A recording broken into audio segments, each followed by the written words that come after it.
আপনারা কি তখন শরীফ ভালো আছেন? আর আপনারা দেখাই বললে গেলাম, খুব সুন্দর একটা জায়গা। মূলত এখানে ঘোড়ার দৌড় হয়। আরও আরও ইস্তুনিয়া এক পাই, আর আমরা বাংলাদেশে পাই। পাশাপাশি এখানে একটা মাঠ আছে, ঘোড়া দৌড় হয় এখানে, খুব সুন্দর মাঠ। চতুর্দিকে ফ্যাসিলিটি খুব ভালো, তারা করে রাখছে আর কি। যদিও ঘোড়া দৌড় আমরা মুসলমানের লাগে ঠিক না দেখা, তারপরেও তারা ঘোড়া দৌড়ের মাঠটা বহুত বড় এরিয়া নিয়ে ঘোড়া দৌড়ের মাঠ। বিমানও যায় সামনে, এয়ারপোর্ট। খুব সুন্দর এরিয়া, ভালো লাগে।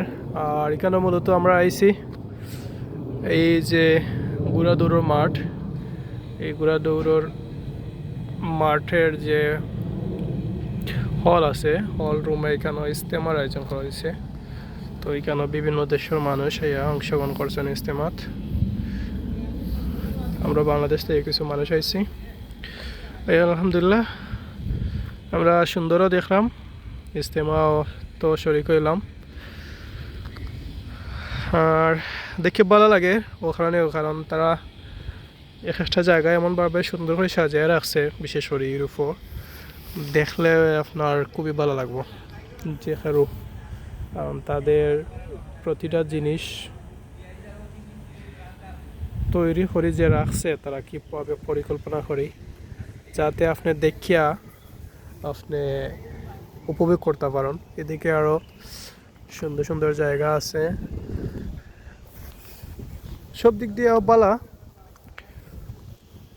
তার চিন্তা ভাবনাও বালা, পরিকল্পনা বালা, যার কারণে ইউরোপ উন্নত। ইউরোপের যে কোনো দেশেও যান না এখানে, আপনার সব দেশ মোটামুটি উন্নত। কেউ থেকে কেউ কম নয়, হয়তো ছোটোখাটো একটু পার্থক্য রয়েছে কোনো কোনো দেশের সাথে, বাট সব দেশেরও উন্নয়নখন আর অবকাঠামোখন সব কিছু তার সেমও।